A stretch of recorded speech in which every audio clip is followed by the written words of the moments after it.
जय श्री कृष्णा सभी को एक बार फिर से स्वागत है आपका हमारे चैनल में। आज हम सुनेंगे पुत्रदा एकादशी की व्रत कथा।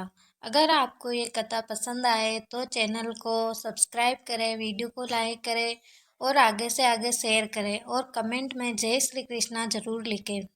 तो चलिए शुरू करते हैं पुत्रदा एकादशी की व्रत कथा। युधिष्ठिर बोले, हे कृष्ण, कृपा करके पौष माह के शुक्ल पक्ष की एकादशी का महात्म्य बताइए।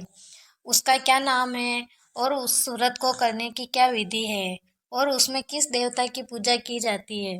तो भगवान श्री कृष्ण ने कहा, हे राजन, पौष माह के शुक्ल पक्ष में जो एकादशी है उसका नाम पुत्रदा एकादशी है।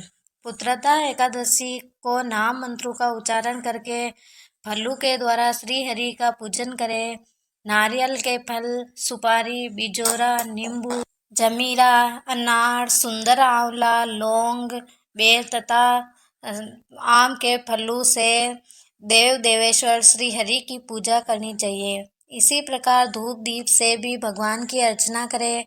पुत्रदा एकादशी को विशेष रूप से दीपदान का विधान है। रात को वैष्णव पुरुषों के साथ जागरण करना चाहिए। जागरण करने वाले को जिस फल की प्राप्ति होती है वह हजारों वर्ष तक तपस्या करने से भी नहीं मिलता।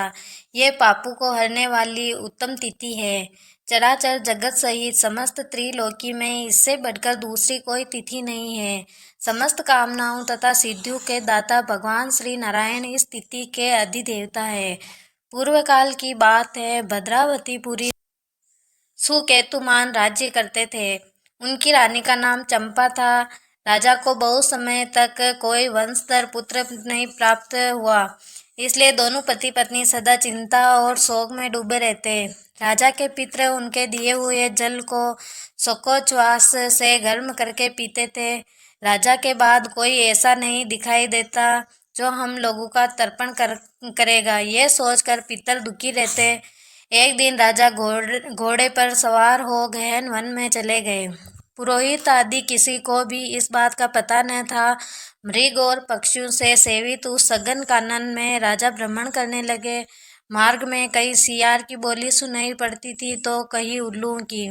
जहाँ तहाँ भालू और मृग दृष्टिगोचर हो रहे थे।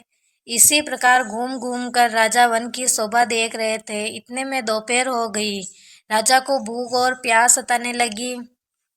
वे जल की खोज में इधर उधर भटकने लगे। किसी पुण्य के प्रभाव से उन्हें एक उत्तम सरोवर दिखाई दिया जिसके समीप मुनियों के बहुत से आश्रम थे। शोभाशाली नरेश ने उन आश्रमों की ओर देखा। उस समय शुभ की सूचना देने वाले शकुन होने लगे।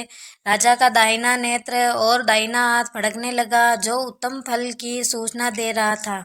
सरोवर के तट पर बहुत से मुनि वेद पाठ कर रहे थे। उन्हें देखकर राजा को बड़ा हर्ष हुआ। वे घोड़े से उतरकर मुनियों के सामने खड़े हो गए और पृथक पृथक उन सब की वंदना करने लगे। वे मुनि उत्तम व्रत को पालन करने वाले थे। सब राजा ने हाथ जोड़कर बारंबार दंडवत किया। तब मुनि बोले, हे राजन, हम लोग तुम पर प्रसन्न हैं। राजा बोले, आप लोग कौन हैं? आपका नाम क्या है और आप लोग किस लिए यहाँ एकत्रित हुए? कृपया यह सब बताइए। तो मुनि बोले, हे राजन, हम लोग विश्वदेव हैं, यहाँ स्नान के लिए आए हैं।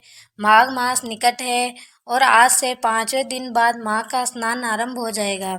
आज पुत्रदा एकादशी नाम की एकादशी है जो व्रत करने पर मनुष्य को पुत्र देती है।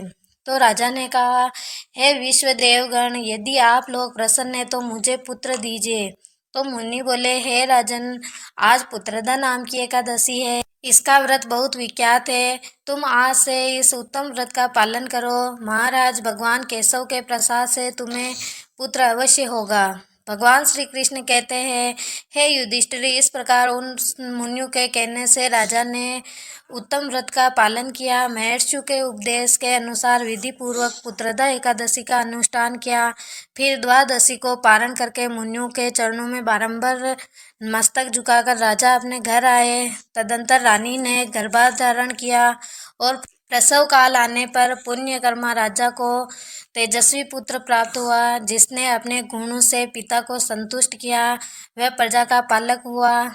इसलिए राजन, पुत्रदा का उत्तम व्रत अवश्य करना चाहिए। मैंने लोगों के हित के लिए तुम्हारे सामने इसका वर्णन किया है। जो मनुष्य एकाग्रचित होकर पुत्रदा एकादशी का व्रत करते हैं, वे इस लोक में पुत्र पाकर मृत्यु के पश्चात स्वर्गगामी होते हैं।